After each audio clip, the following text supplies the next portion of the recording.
Son of God, share my mind, and you don't die.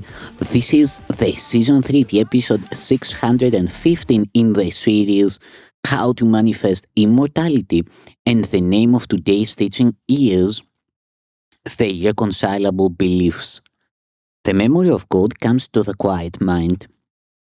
It cannot come where there is conflict, for a mind at war against itself remembers not eternal gentleness. The means of war are not the means of peace, and what the warlike would remember is not love. War is impossible unless belief in victory is cherished. Conflict within you must imply that you believe the ego has the power to be victorious. Why else would you identify with it? Surely you realize the ego is at war with God. Certain it is, it has no enemy. Yet just as certain is its fixed belief it has an enemy that it must overcome and will succeed. Do you not realize a war against yourself would be a war on God? Is victory conceivable? And if it were, is this a victory that you would want? The death of God, if it were possible, would be your death. Is this a victory? The ego always marches to defeat because it thinks that triumph over you is possible, and God thinks otherwise. This is no war. Only the mad belief the will of God can be attacked and overthrown. You may identify with this belief, but never will it be more than madness. And fear will reign in madness and will seem to have replaced love there. This is the conflict's purpose, and to those who think that it is possible, the means seem real. Be certain that it is impossible God and the ego or yourself and it will ever meet. You seem to meet and make your strange alliances on grounds that have no meaning. For your beliefs converge upon the body, the ego's chosen home, which you believe is yours. You meet at a mistake, an error in your self-appraisal. The ego joins with an illusion of yourself, you say, with it. And yet illusions cannot join. They are the same, and they are nothing. Their joining lies in nothingness. Two are as meaningless as one, or as 1,000. The ego joins with nothing, being nothing. The victory it seeks is meaningless as is itself. Brother, the war against yourself is almost over. The journey's end is at the place of peace. Would you not now accept the peace offered you here? This enemy you fought as an intruder on your peace is here transformed before your sight into the giver of your peace.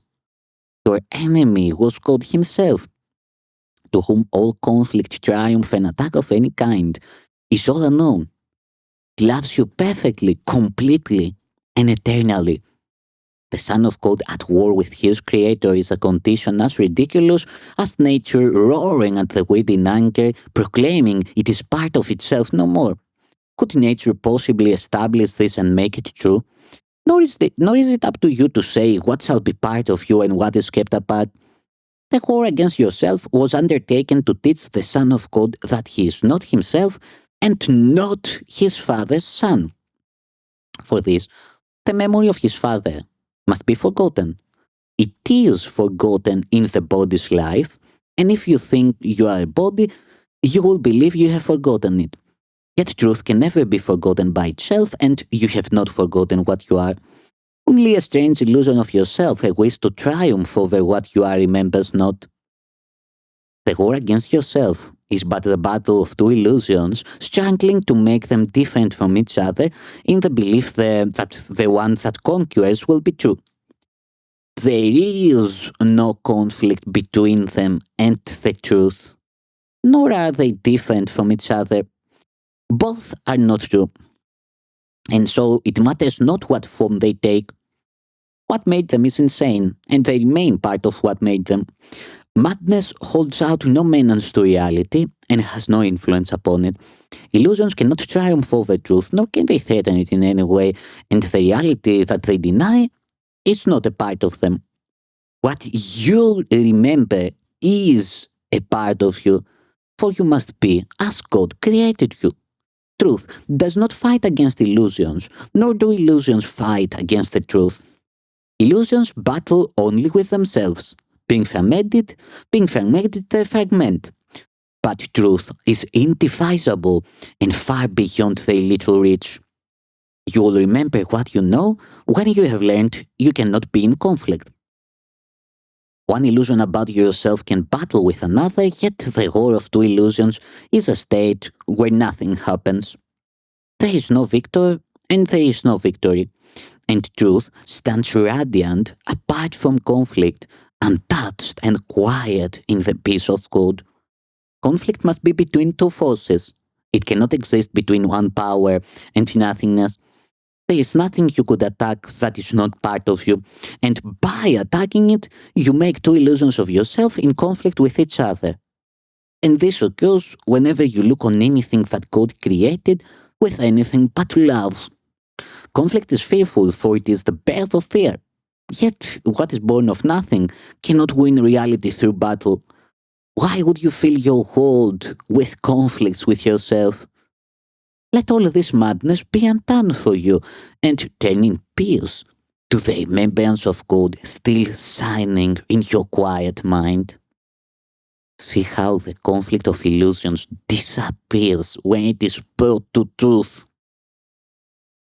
For it seems real only as long as it is seen as war between conflicting truths, the conqueror to be the truer, the more real, and the vanquisher of the illusion that was less real made an illusion by defeat. Thus, conflict is the choice between illusions, one to be crowned as real, the other vanquished and despised. Here will the Father never be remembered. Yet no illusion can invade his home and drive him out of what he loves forever. And what he loves must be forever quiet and at peace, because it is his home. You who are beloved of him are no illusion, being as true and holy as himself. The stillness of your certainty of him and of yourself is home to both of you, who dwell as one and not apart.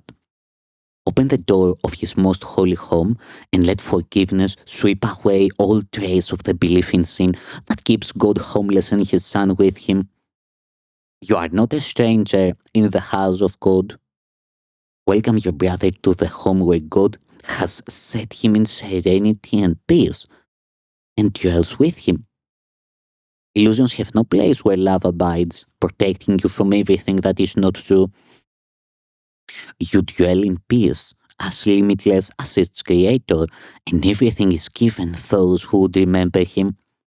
Over his home, the Holy Spirit watches, sure that its peace can never be disturbed. How can the resting place of God turn on itself and seek to overcome the one who dwells there? And think what happens when the house of God perceives itself divided.